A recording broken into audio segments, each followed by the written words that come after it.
Պարոն Միքայելյան, ինչ օր է այսօր ձեզ համար։ Այսօր երկրապահովն է, հարցից օգտվելով ես ուզում եմ շնորհավորեմ բոլոր երկրապահներին, դիրքերում կանգնած տղերքին, մեր բանակին, մեր ժողովրդին։ Այսօրը նաև խորհրդանշական Շուշիի ազատագրման օրն է։ Շուշիի օպերացիան ինչ տվեց մեր հաղթանակներին եւ այսօր արդյոք արժեզրկված չէ ըստ ձեզ այդ հաղթանակը։ Դա այդ հարցը կտակ ուրիշ տեղ, ինչ վերաբերում է Շուշիին, ես իմ Շուշիի ազատագրման գիտեք, ես էլ եմ մասնակցել 92 թվականին, վիրավորվել եմ եւ իմ երջանիկ օրերից մեկն էլ է Շուշիի ազատագրումը։ Եվ մեր առաջի շքերթը։ Մենք երկրապահներս այն ժամանակ էլ, հիմա էլ նույն առաքելությունն ենք տանում, այսօր էլ Վազգենի թողած պատգամն ենք տանելու, մինչև վերջել կտանենք։ Հիմա երբ Շուշին չկա։ Մի րոպե։ Եթե երկրապահի շրջանակներում հարցեր ունեք տվեք։ Չքաղաքական Այստեղ երկրապահների շրջանակում, որտեղ երկրապահների մեծ մասը մենք ձեր քալուց առաջ զրուցում ենք, ասում էին հարսանիք լեռներում պիտի լինի եւ Արցախը պիտի կրկին ազատագրվի։ Բայց այդ գիտես ինչից եկա հարսանիք լեռներում։ Հա ինչ համար են այդ օպերացիան անվան է հարսանիք լեռներում։ Վազգեն Սարգսյանը։ Ինչ համար։ Ազատագրելուց հետո կամուսնանար պետք է։ Այո, ապրեք։ Հիմա երբ Շուշին չկա, ինչպեսին եք։ Եթե մի քիչ խելոք լինենք, այսօր մենք կարողանանք համախմբենք ազգովի, դեռ ճամփա ունենք հասնելու։ Պետք չի քաղաքականացնել, պետք չի ուրիշ բաների ուղղությամբ տալ։ Ասում են դուք լռում եք շատ հարցերում, որ Ես չեմ լռում, ես դիրքերում որոնում եմ։ կառավարությունը հատկացում էր արել երկրապահի ասեք ինչի համար է արվել եւ դա էլ քննարկվում։ Կառավարությունը հատկացում չարե, բանակն է հատկացում արել, երկրապահը, դե նկատ ունես վարչապետը բանակը, նախարարությունը պաշտպանության։ Պարոն Միքայելյան, 92-ին ավելի քիչ Հատկացում է մենք գիտեք 20 թվականից մինչև այսօր Հայաստանի Հանրապետության պետական սահմաններում ենք Արցախյան ազատամարտում երկրապահ 4000 հոգու մասնակցել է Արցախում 7-9 ուղղությամբ տվել ենք 74 113 վիրավոր եւ մենք գիտեք որ պատանի երկրապահներ ենք որ երեխաներ ենք պատրաստում վաղը որ զինվոր դառնան դրա համար եւ մենք մինչեւ այսօր էլ շատ ու գիտեք որ այսօր երկրապահները շատ անձինք ծերացել են, շատ սոցիալական խնդիրներ ունեն, շատ խնդիրներ ունեն եւ դրանցով ենք զբաղվում նաեւ։ Գիտեք տարեկան մենք ամեն տարի ճամբար ենք բերում, ճամբարը գտնվում է բանում Մարտունիում տարեկան 1500-ից 2000 երեխա են հանգստանում, ճամբարը սովորական ճամբար չի, ռազմականացված ճամբար է, ոնց որ բանակի առօրյան նույն ձևի մեր երեխաներն են զբաղվում, որ հետո Երկրապահները նաև Սյունիքում են, մենք գիտենք որ ծնածը։ Ես չեմ ուզում ասեմ Խոզնավարի ուղղությամբ երկրապահներ որտեղ են բացած է, այս մասով ինչ նորքելված հակառակորդը ակտիվացել է կրկին։ Դե Եկել են էլի կրակոցներ հնչել, ինչ կարող եք այս առնելու։ Դե բնականաբար այս վերջի օրերս կրակոցներ են տարբեր ուղղությամբ, բայց սովորական չգիտեմ իրանք ինչ են ուզում ասեն դրանով կրակոցներ լինում է։ Ինչ վերաբերում է երկրապահներ տարբեր ուղղությամբ այսօր են կանգնած մեծ թվականակով, չեմ ուզում թվականակացնեմ եւ ասեմ որ ուղղությամբ։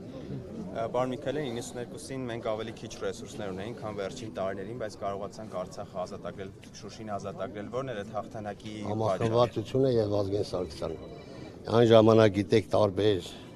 հավատքի, տարբեր կուսակցության, տարբեր ջոկատներ կային, որ անատներ կային, որ ջոկատներին սարքի անց համար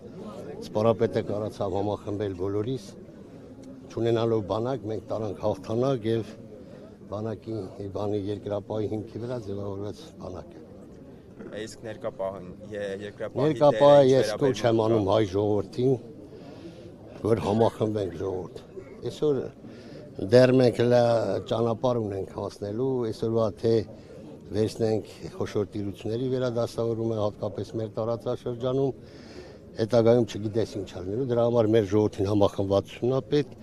բոլորն ասում են ինչ անում երկրապան առաջնագծում է 20 թվականից մինչև այսօր մեծ թվականակով, չեմ ուզում ասեմ ինչ թվականակով, եւ մենք մեր ծառայությունն ենք իրականացնում, կանգնած ենք բանակի կողքին եւ մեծ թվականակով կանգնում ենք, զինվորը հանգիստ է մնում, իր առօրյայով զբաղվում, վերապատրաստվում է նման հարցերով։ Իսկ վերջին շրջանում ինչ վերաբերմունք եք նկատում երկրապահի նկատմամբ, երկրապահ կամավորական կառույցի նկատմամբ, հասարակության կողմից, քաղաքական ուժերի կողմից։ Գիտեք ինչ, ինչքան իշում եմ Չերչիլն ասա, եթե ամեն մի հետևից խոսացողին ես ուշադրություն դարձնեմ, իմ գործ չեմ կարող։ Երկրապահն այսօր բանակ է, որը կանգնած է բանակի կազմում, բանակի հետ։ Ժամանակ է կգա, ես չեմ ուզում ապագորգոր ասեմ, այդ սա խոսացողները, որ ամեն մեկն այսօր դարձել է հայրենիքի հերոս, պաշտպան, բայց չգիտի մեր արևը որտեղից են ու որտեղ է մտնում, իսկ երկրապահն կանգնած է, ես չեմ ուզում հետագայում երևա ժողովուրդը կհասկանա այս տարիների ընթացքում այդ պատերազմյան ժամանակաշրջանում ինչ արել երկրապահն Հայաստանի Հանրապետության պետական սահմանների պաշտպանության։ Գրիգորյանի հետ կապված քննարկումները այս օրերին ակտիվացել են, որովհետև երրորդ նախագահը նաև խոսել էր Մանվել Գրիգորյանի վերաբերյալ, դուք ինչ կարող եք ասել։ Երրորդ նախագահը Մանվել Գրիգորյանը իմ արտական ընկերն է եղել, ուրիշ բաներ չեմ ասի, պլյուս դրան էլ երրորդ նախագահը որ խոսացել է,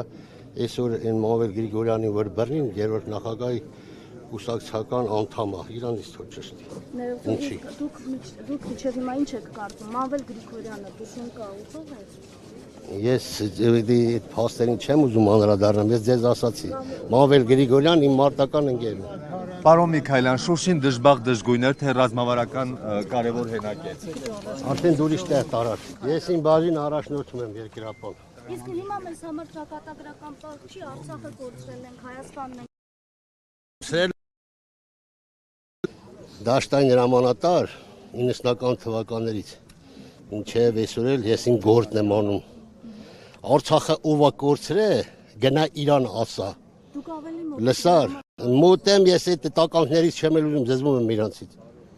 Ով է կորցրել։ Ով է կորցրել այդ Արցախը։ Ով է կորցրել։ Արցախը։ Չտեսակ ով կորցրեց։ Չտեսակ ինչ արին։ Դա Փաշինյանի ժամանակահատվածում կորավեց տեսա։ Տանես ուրիշ դաշտ։ Երիկա, ցավը տանեմ, երիկա։ Մենք համախմբեք։ Մատ համախմբա, ես իմ գործնեության, եթե թերացում կա, ասա պարոն Միքայելյան, դու այս բանը սխալ ես արել։ Դուք ինչ ոմայի հետ համագործակցում Ոչ։ չէ։ Ինչի պարոն Միքայելյան, իրենք Չգիտեմ։ նույն գործը անում։ Հա, խնդիր չեմ տենում, այդ ցավը տանեմ, չգիտես, բարթացնում։ Ովան այն ժամանակ էլա երիտասարդ էր որ խոճալու ես Ես ովա եկել ոչ մեկ էլ ես խնդիր չունեմ։ Աղում հետ։ Այսօր ես հասկանում եմ, իմ խնդիրը թուրքերի հետ է։ Լավա որ գոնե դուք թուրքերի հետ խնդիր ունեք։ Դե հիմա Oni vay yetiş milates. Բայց ինչի պարոն Միքայելյան, ինչի թույլ տվեցիք, որ ձեր մարտական ընկերներին, Մանվել Գրիգորյանին, մյուսներին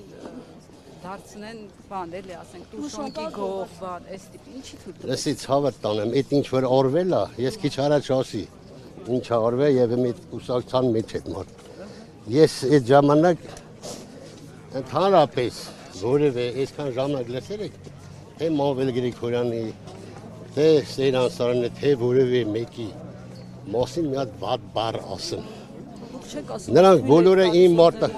Ձեր թիմակիցներն են ասում Նիկոլ Լսեք, ես եթե մի սխալ բան կանեմ, լավ դու նոր եկար էներգիա տեղն է։ Ես եթե սխալ բան անեմ պետության հանդեպ, թող ինձ ես կոլոնավորվել եմ, նստել եմ այդքան։ Ես այդպես չասան չեմ նստել։ Ամեն մարդ իր արարքի համար թող դատվի, եթե օրենքի խախտում կանի, չգիտեմ ինչ։ Այդպես բաներ մի բերեք փաթաթեք ինձ, այ բալա։ Չէ, բայց կան հերոսական ուժի արծած մարդիկ, որոնք չի վարկաբեկել, չէ, հետոյի համար։ Այդ մարդիկ, ասենք, արունով սահման են գտել, այդ մարդկանց խի դարձրեցին քրեական հանցագործներ։ Եթե ես որևէ հանցագործություն կանեմ, թող ինձ էլ դատեն, մի է։ Պարոն Միքայելյան, օրինակ երեք Սեյրան Օհանյանին, ով որ եւս պայքարի Դու ազատ ես։ Նիկոլ Փաշինյանը Դու ազատ ես, ցավը տանեմ։ Երկրապահի շրջանակներում Ինչպես եք վերաբերվում։ հարց կա երկրապահի շրջան։ Այսօր մեր օրը մի խարամի։ Թող հարամում, ես փառաբանվում եմ բոլորին անձանց, ովքեր այն բարութի խոտ են առել, որ մտել են ռազմի դաշտ։ Ով է շմերարը լա։ Այդ ոնց էլ տասիք չունես այդ։ Привет, брат. Дай восьми.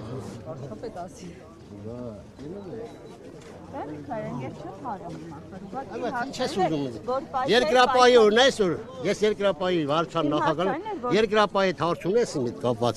Թերացումներ եմ, ասա դու սխալ եք արել։ Դուք հեսա 5 տարիա, նստերեք ձեր տուն, տնից դուրս չեք գալիս, սահմանները բաց է։ Ես իմ գործն եմ անում։ Որպես թիմի անդամ դուք չեք իսում եք պատասխանատու։ Դու այսօր մի քիչ խելոք դիր, ասա քեզ մի հատ պոչեմ դրի չափ։ Ես դեռ ուզում եմ դերց։ Այսօր չարի եսի, հա։ Չար հերոս։ Բայց դե քեզ չէր, էլի քեզ չի դժում այդ քաուջի, որ մի բան չանց։